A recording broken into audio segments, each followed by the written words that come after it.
سامعین السلام علیکم ورحمۃ اللہ وبرکاتہ۔ ریڈیو قطر آپ سے مخاطب ہے۔ سیف الرحمان سے آج کا دوسرا نشریہ سماعت فرمائیے۔ ابتدا میں پیش خدمت ہے اہم خبروں کا خلاصہ۔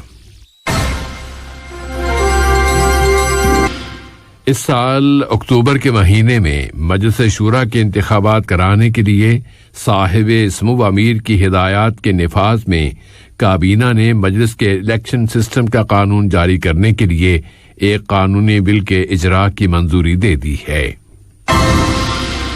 قطر نے فلسطینیوں کے منصفانہ مسئلے کی تائید و حمایت پر مشتمل اپنے مستقل موقف پر زور دیا ہے اور غزہ کی پٹی پر اسرائیلی وحشیانہ بمباری کی ایک مرتبہ پھر سخت الفاظ میں مذمت کی ہے۔ اور آج 11ویں روز بھی غزہ کی پٹی پر اسرائیل کی جارحیت جاری ہے اور اس فوجی شدت کو رکوانے کے لیے زبردست سفارتی کوششیں کی جا رہی ہیں۔ سامعین، یہ تھا اہم خبروں کا خلاصہ، اور اب پیش خدمت ہے ریڈیو قطر سے آج کا دوسرا مفصل نشریہ۔ بسم اللہ الرحمن الرحیم۔ صاحب سمو امیر شیخ تمیم بن حمد آل ثانی نے جمہوریہ کیمرون کے صدر پول بیا کے نام ان کے ملک کے قومی دن کے موقع پر مبارکباد کا برقی پیغام ارسال کیا ہے۔ نائب امیر شیخ عبداللہ بن حمد آل ثانی نے بھی جمہوریہ کیمرون کے صدر کے نام اس موقع کی مناسبت سے مبارکباد کا برقی پیغام روانہ کیا ہے۔ اسی طرح وزیر اعظم و وزیر داخلہ شیخ خالد بن خلیفہ بن عبدالعزیز آل ثانی نے جمہوریہ کیمرون کے وزیر اعظم ڈاکٹر جوزف ڈیون نگوٹی کے نام اس قومی دن کے موقع پر مبارکباد کا برقی پیغام ارسال کیا ہے۔ امسال اکتوبر کے مہینے میں مجلس شورا کے انتخابات کرانے کے لیے صاحب سمو امیر شیخ تمیم بن حمد آل ثانی کی ہدایات کو نافذ کرتے ہوئے یہاں کی وزارتی کابینہ نے شورا کے انتخابی سسٹم کے قانون کے اجراء کے لیے ایک قانونی بل جاری کرنے کی منظوری دے دی ہے۔ اس قانونی بل میں ووٹروں اور امیدواروں دونوں کی اہلیت کی شرطوں کا تعین کر دیا گیا ہے۔ لاء کالج میں اکیڈمک افیئرز کے معاون اہلکار ڈاکٹر خالد اشمری نے اس الیکشن میں حصہ لینے والوں کی بنیادی اہمیت اور مجلس کے انتخابات میں اس کے کردار کی اہمیت پر زور دیا ہے کہ اس طرح فیصلہ سازی میں عوامی شرکت کی طاقت کو مزید فروغ حاصل ہوگا۔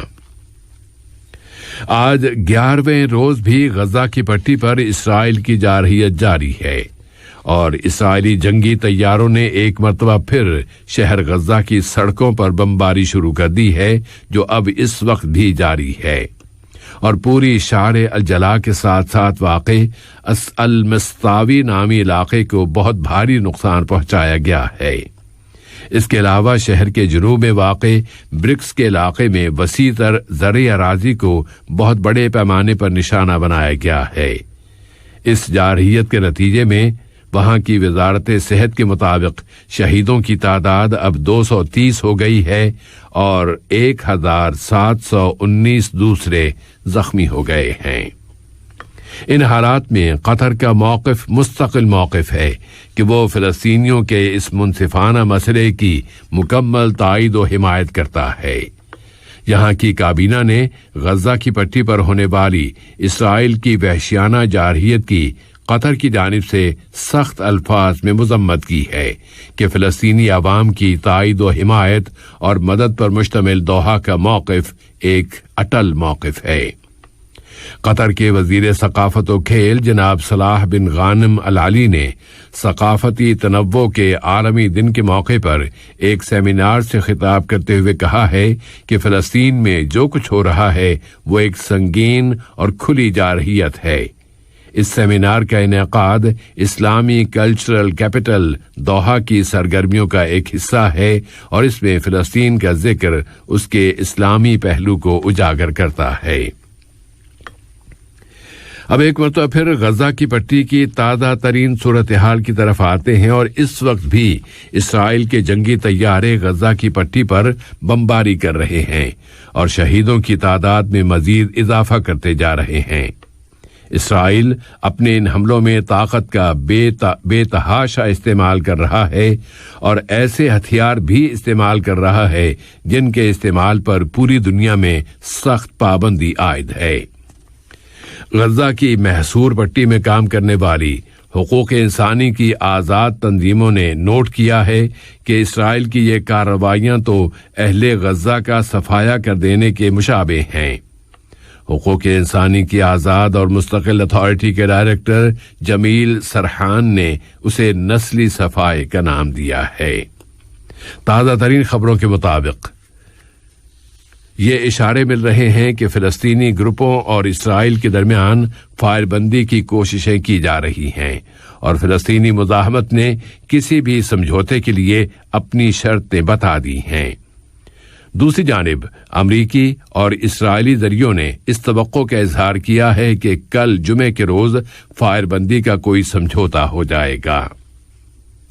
مقبوضہ مغربی کنارے میں ایک فلسطینی نوجوان جو 3 روز قبل قابض اسرائیلی فوجوں کے ساتھ محاذ آرائی میں شدید زخمی ہو گیا تھا، آج شہید ہو گیا ہے۔ متعدد فلسطینی، جن میں ایک بچہ بھی شامل ہے، قابض فوجوں کی گولیوں سے زخمی ہو گئے ہیں اور 13 دوسرے گرفتار کر لیے گئے ہیں۔ اسرائیلی فوج نے مغربی کنارے کے متعدد اضلاع میں حماس تحریک کے قائدین کی گرفتاریوں کے لیے ایک بڑی مہم شروع کر دی ہے۔ تو مغربی کنارے میں قائدین کو گرفتار کرنے کی مہم اور غزہ میں انہیں قتل کر دینے کی اسرائیلی مہم چلائی جا رہی ہے، لیکن اسرائیل اب تک القسام بریگیڈ کے مطلوب نمبر 1 محمد الضعیف کی جان لینے میں ناکام ہو چکا ہے۔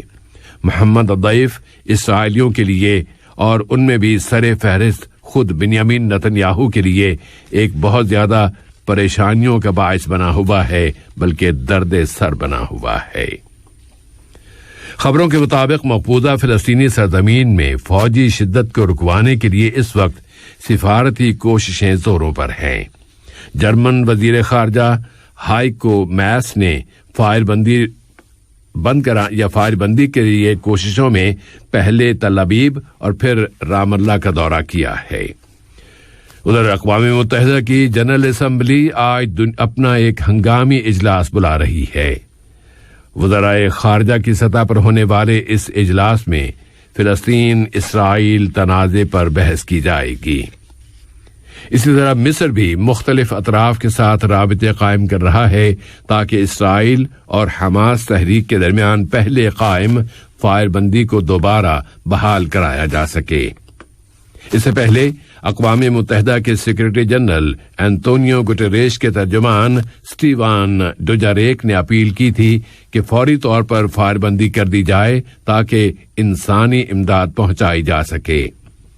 پھر صحت کی عالمی تنظیم کے اعلی اہلکاروں نے بھی اپیل کی ہے کہ غزہ کی پٹی میں انسانی بنیادوں پر فائر بندی کر دی جائے تاکہ وہاں امداد پہنچائی جا سکے، جبکہ پٹی میں ہیلتھ سسٹم کو دواؤں اور طبی ساز و سامان کی شدید کمی کا سامنا ہے۔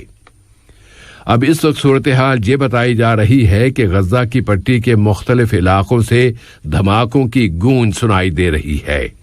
غزہ ہر روز بمباری اور راکٹوں کے حملوں کا نشانہ بنایا جا رہا ہے، اور ہر بمباری ایک نئی تباہی اور مزید بربادیوں کی کہانی لکھ رہی ہے۔ اور اس نشریے کی آخری خبر ملک میں کورونا وائرس کی تازہ ترین صورتحال سے متعلق ہے۔ یہاں کی وزارت صحت عامہ نے اعلان کیا ہے کہ آج یہاں کورونا کے 313 نئے کیسز رجسٹر ہوئے ہیں اور مزید 522 بیمار صحت یاب ہو گئے ہیں۔ اس طرح قطر میں اس بیماری سے اب تک صحت یاب ہونے والوں کی تعداد 2,09,773 ہو گئی ہے۔ پھر ایک اور مریض بھی وفات پا گیا ہے۔ اور کووڈ-19 کے خلاف ویکسینیشن کی قومی مہم میں اب تک ویکسین کی 2,190,807 ڈوزز دی جا چکی ہیں۔ آج کا یہ نشریہ ختم ہونے سے قبل اہم خبروں کا خلاصہ ایک مرتبہ پھر سماعت فرما لیجیے۔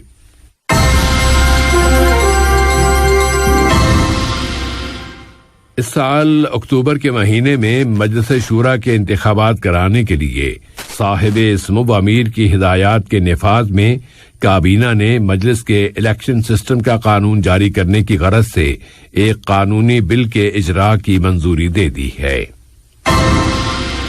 قطر نے فلسطینیوں کے منصفانہ مسئلے کی تائید و حمایت پر مشتمل اپنے مستقل موقف پر زور دیا ہے اور غزہ کی پٹی پر اسرائیلی وحشیانہ بمباری کی ایک مرتبہ پھر سخت الفاظ میں مذمت کی ہے۔ اور آج 11ویں روز بھی غزہ کی پٹی پر اسرائیل کی جارحیت جاری ہے اور اس فوجی شدت کو رکوانے کے لیے زبردست سفارتی کوششیں کی جا رہی ہیں۔ ریڈیو قطر سے آج کا دوسرا نشریہ اپنے اختتام کو پہنچا۔ اگلا نشریہ کل صبح 9 بجے پیش کیا جائے گا انشاءاللہ تعالی۔